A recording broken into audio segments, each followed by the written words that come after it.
Boom! All right, ladies and gentlemen, we're back and we got an insightful conversation this time where we're going to unlock the secrets of marketing success in the digital age. So let's get this one started.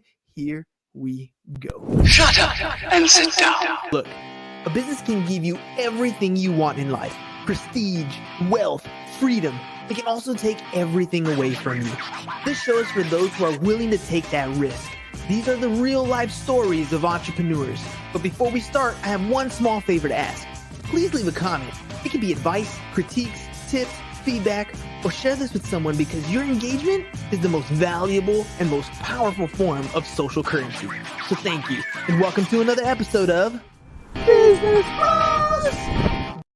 All right, business bros, here we go. We're going to dive into the world of marketing with a seasoned professional who has spent 2 decades crafting and executing strategies that drive revenue growth. So we're going to have a fascinating conversation and uncover the art of the science behind successful marketing campaigns. And we're going to explore his rich experience in developing innovative marketing initiatives, managing high-performance teams, and harnessing the power of digital marketing. So let's get ready to rumble with Martin Pietrzak. How do I say your last name, dude? I should have asked you that before the show. My apologies. Before we got started, it's all good.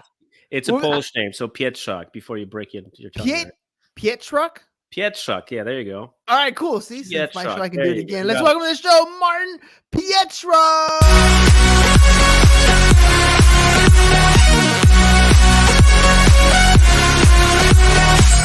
Almost 1,300 episodes in, and I still forget to do something as simple as ask, how do you say your last name? But thank you very much for coming on the show, Martin.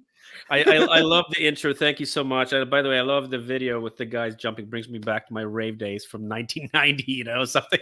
Yeah, well, that is a movie called Project X, and it's a bunch of high school kids raging out, dude. So yes, that's exactly what it is. Exactly maybe I should watch it. Thanks for having me. I appreciate it. Of course, and it'll definitely take you back. All right, Martin, first question I always ask is, you're in business, you're selling something, you got a product, service, or something that you want to get your message out. What is that for you? Why are you in the Business Bros today? I think a couple of things. Obviously, I'm in marketing. I own a B2B marketing agency working with tech, but that's my day business. But during the night, like we're tonight, I feel like, I think I want to inspire some folks, especially running their own small businesses. Sometimes marketing seems like out of reach for them. And I think, now is the time with the new tech like AI to really dip their toes in it, man. I think there's an opportunity for them to try it out. Oh, dude, 100%. Every business, no matter what business you're in. I remember when I started listening to Gary Vee stuff, the one thing that stuck out in my mind is he said, you're a marketing company first and everything else second. Like, that's just kind of how you operate, because we need customers. We need people to know who we are, what we do, so that we can provide our product and service to them. So who are you targeting in your after hours, Mr. Batman, right? What do I do at night? I come here and I save the world from their marketing woes. So who's that target audience you're after? Listen, I think small to mid-sized businesses. I've talked to a lot of owners of CEOs of companies that are super sales-centric. They go shake a lot of hands. They push a lot of pitches, but I think they're forgetting that there's marketing and it's affordable now these days. And I think that why not? Like, I think that because of these tools and the affordability of it, I think they can be. I would challenge them a little bit and say, you know what? I think you need to help your sales folks, and I think you help to enable them with some simple marketing that can be done these days without much of an expense. And I think, especially with AI, I think that there's an opportunity to really do that. Today, I guess I want to inspire some folks who are running their businesses to think differently how they done yesterday. But Martin, you've been at this for years, man. Some of these people, they're really good at their specific trade that they're in. They're good at that, but not necessarily the accounting, not necessarily the bookkeeping. I mean, you've been at this for a while, right? What kind of education do I even need to be able to market the way you do?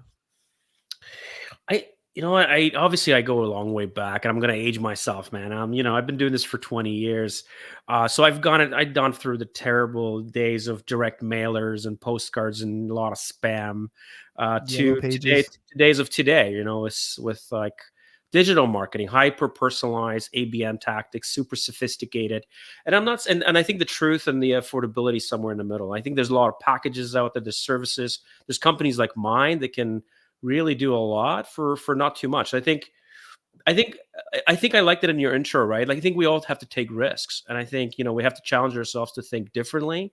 And I do that every day with my own business, and to think, like, hey, this the world is very different than it was 6 months ago before Chat GPT, and I'm like, hey, how can I embrace this thing?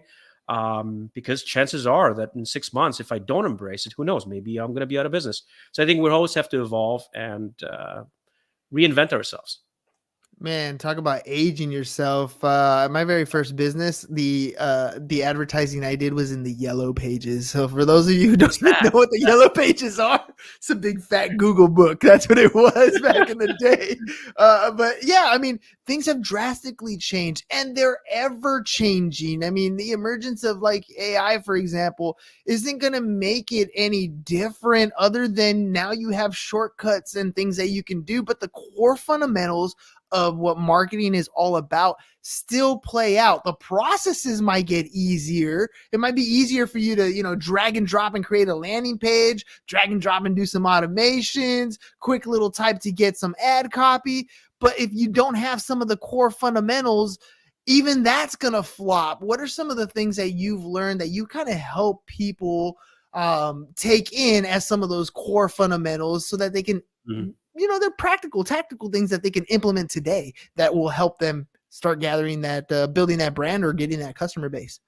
Yeah, that's a good question. I'll tell you, I find every single time I have a conversation with CEOs or CROs, they always say the same thing. If only people who heard about our business and our product or service, they would just buy it like it was just flying off the shelf by itself. And of course, I say to them, hey, who do you sell to? And you go, anybody. And I mean, that's the first primary mistake that they make, right? They think that their product or service can be meant for a huge audience. And I think that's the first thing is that. And then when I start asking questions, I quickly realize, and they realize, which is a bit of a problem, that they don't really know who they're selling to. So then the first step I always recommend is to really challenge yourself to think like, who actually is the best customer that you can sell your product or service to? Not necessarily who can buy your product, but who is the best customer. And then learn that audience really, really well, get to know them really well. Like, create what we call ICPs or ideal client profile. Essentially, create this persona and this, the person, the fictitious person, the real person for that matter, and say, who are they? What do they like? What do they dislike? What are the problems that you're hoping to solve?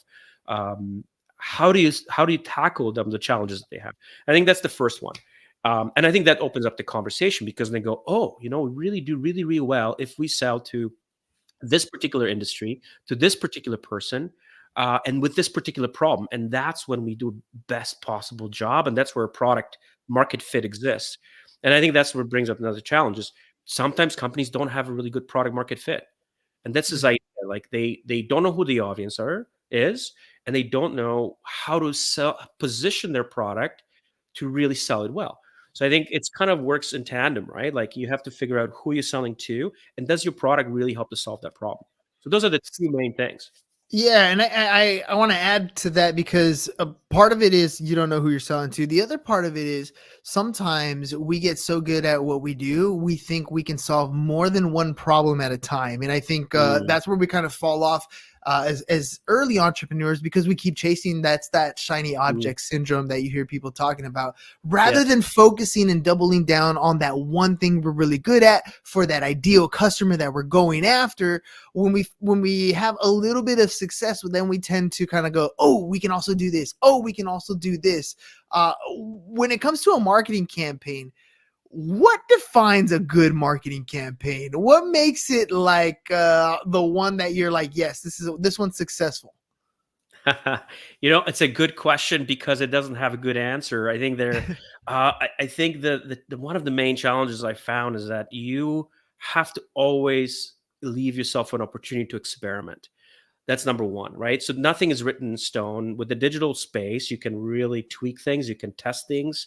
So I think you have to obviously once you build that persona, once you build some hypothesis about how you want to position your market, and you're absolutely right about focus. You got to focus and stick to it for at least a little while. And I say little while, like I think to well-run campaign has to last at least 6 months in order to see that from start to finish, what worked, what didn't work. And it's not just one thing. So like CEOs will ask me, well, what's the best channel? Is it email? Is it Google Ads? Is it LinkedIn? I'm like, no, man. It's a combination. It's how these things interact with each other, right? Like when you're sending out email campaign and doing ABM campaign with trying to reach out to folks through email or LinkedIn, you might have a good opportunity to have run ads. So they're seeing you elsewhere, right? Like it's so, and then you could bombard them with something else. So it's also a stepping stone, depending on the behavior that they have, to hit them up with certain things at a time.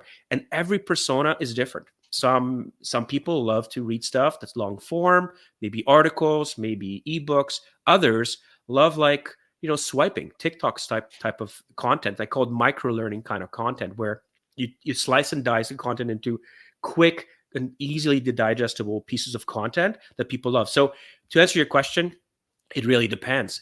But I think for the rule of thumb that I have is give it time, experiment, and iterate. I think that's how you'll learn to build that campaign that's really going to resonate with your marketplace. Yeah, I don't think people quite understand the amount of testing that has to go into this thing. So many different things can change, whether it's the copy or the landing page, or even sometimes some of the automations that you have in place, where you're going, what channel you're using to get your message out there. All those things need a little bit of test and iteration as you work through the campaigns. But ultimately, the one that is successful is the one that gives you the results, right? The ones that are bringing in the customer base. Yeah, absolutely. And one thing I should have said is, like, I think you have to define what success looks like, right? Success for one may not mean the success for the other. Now, obviously, everybody wants their revenue at the end of the day, right? Like they want to close deals. But I think there's a path to get there, right? You need to have a brand that people recognize. You need to have a product people trust. You have to have the people that they want to work with. And then ultimately, there has to be a product that actually works, and they're willing to say, oh, yeah, I'm willing to do this over and over again, especially in SaaS space, right? Like it's not just selling and forgetting. Like you have to continually helping them adopt the product, learn the product, and then keep coming back. And so I think that journey doesn't end, right? So you have to always reiterate, always change, always adapt. And I think that what I'm excited about the most these days is, I think there's the level of personalization you can do these days, sort of automatically through the use of tools like AI, or attribution or data-driven decisions. This must be key. Like you can do experiments and just look at the data and see what the data tells you, and then say, hey, you know what? I can put 3 messages on LinkedIn today, and tomorrow I'm going to have a definitive answer how one message resonates more than or less than the other to that particular audience. And I could say, hey, you know what? Today I'm better off than I was yesterday, because now I have more data points to sort of, instead of investing in the other two, and I can now focus more on this one, right? So I think the power of data that we have available is just fantastic these days. As a digital marketer, there's a lot of time that you probably spend on social platforms, trying to get attention and drive traffic. And I know early on when I started off as an entrepreneur, I didn't put enough emphasis on building my own database. I definitely, I had a database, kind of, it's like I use QuickBooks and I would write an invoice, but I didn't really utilize or capitalize on the power of having that database. Today, there's a lot of entrepreneurs who spend a lot of time building a following on a specific social platform, and still make the same mistake, which is not building their own database. As a digital marketer, as somebody who's worked with a lot of clients, what's your opinion on using the social platforms and kind of building your own database to utilize as a marketing campaign? Yeah, and I have to be honest, man. I sometimes forget to do that myself. Like, even though I'm in the business, it's like we forget to do what we preach to others. But ultimately, we have to give opportunities for our prospects and customers um, to really build trust. I think first, what I find is that just putting up a piece of content out there and asking for people to fill out a form and to download a piece of content is rarely working, especially in the B2B space, and the tech space even more harder. People are just expecting the phone call like almost 30 seconds after they download a piece of content. And all they want is to educate themselves. And I think we have to honor the journey that they're on, trying to get to know you, your business, your product solutions. And I think one of those things is like, give them stuff that they will consider valuable for free. without asking for anything at first. Help build those digital touch points with them, take them on a journey with you. And then eventually when you hit that point where you feel like, oh, you know what? They're starting to converse with you somehow. Maybe they're commenting, maybe liking stuff. That's when you hit them up with something that it's like really valuable. And you say, hey, let's exchange some ideas. Let's give me your information. I'll give you mine. Let's have a conversation. I find that it's these small little micro steps that you have to take before asking for content. But yeah, absolutely. Like the simple things, like, when you're communicating with somebody who reaches out to you via email, make sure you have that in your database. Make sure you clean that, put in the right titles, companies, what they like, what they dislike, what do they want, what they don't want, and just continue nurturing that contact with your free communication through newsletters, emails, maybe from time to time, a personal outreach saying, hey, man, hey, Bob, I saw something on your marketplace you might want to know about. So sharing of intelligence and know-how, it goes a long way, I think. So, but yeah, like, I think we just have to, and then through social networks, right? Like, there's so many of them these days. I'm probably guilty of not having time to be on too many. LinkedIn is my primary driver these days. But yeah, ultimately trying to converse and engage with people is key. Yeah, and it's not always the easiest thing on social platforms because they control what goes on. And this is why building out that your own database is so important, because now you can reach out via text message, now you can reach out via email, and now you can reach out in a number of different ways because you control that data, and you're able to control, in essence, the marketing attempts that you're going to have, the offers that you're going to make. Which brings me back to offers. Oftentimes it's the way that the offer is presented, and you mentioned the value up front.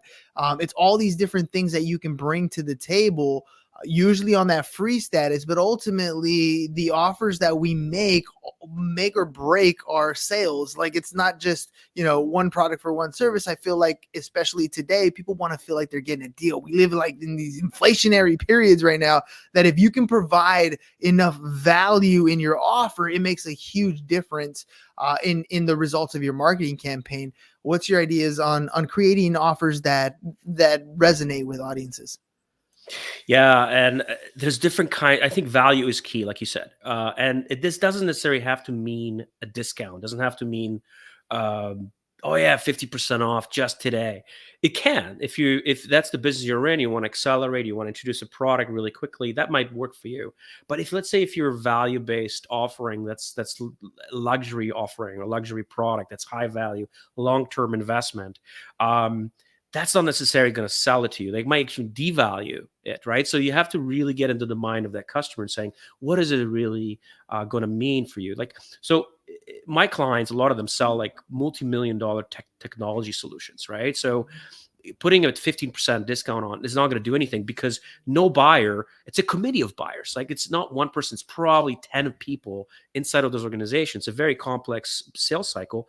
They're going to look for, how do you create value for each of them? So like identifying like what works for the CMO, what works for the CRO, CTO, and then trying to figure out how do you approach them individually and saying, for you, I'm going to sell the idea of security, because that's super important to you. As a CTO person, you really care about security. This new software that you're going to implement is not going to mess with your infrastructure. It's not going to create a security issue.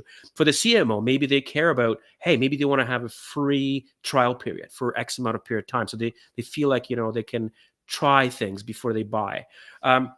So like I said, different personas, different value touch points. I think you have to figure out in your sales cycle what really matters to the people that you converse with. If you're selling widgets for $10, $50 off for the first purchase might work. But if you're selling something more complex, maybe it's like small little things along the way, and you'll figure out what that is for the people that are involved.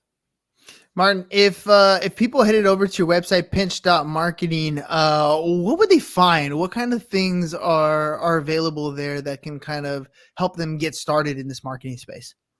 My website is probably not the best place to get stuff. It's really just a really quick overview of what we do and who we work with. But if you go to our LinkedIn page, we usually share snippets of information, little knowledge pieces, tips and tricks that you can implement quickly, things to think about, to challenge yourself a little bit, and essentially how to get started, right? How can how to get going on the marketing journey with your customers, your prospects. Because at the end of the day, that's the key. You have to get started. You can't not have that as part of your agenda anymore. If somebody's getting started as an entrepreneur today, what are some bits of advice that you would give them to help them kind of take that little bit of whatever small budget they have or whatever time they have early on to get a good launch in their business? Yeah, I've started so many different businesses. I had a AR maps for kids. I had a health clinic. I had a couple marketing agencies. A lot of different things that I tried. I think the first thing is to get over the idea phase. I think that people get so bogged down with trying to perfect that idea and thinking that it's so freaking special. And I went in front of VCs and angels trying to pitch those ideas and even making them sign NDA documents, and they laughed at me. They're like, "Are you kidding, dude? Like, we've seen thousands of these ideas." So I think one is to get over your own ego to say, "Hey, your idea is probably not as unique as you think. Go for it, try it out," because execution is key. Like you said, it's getting it started.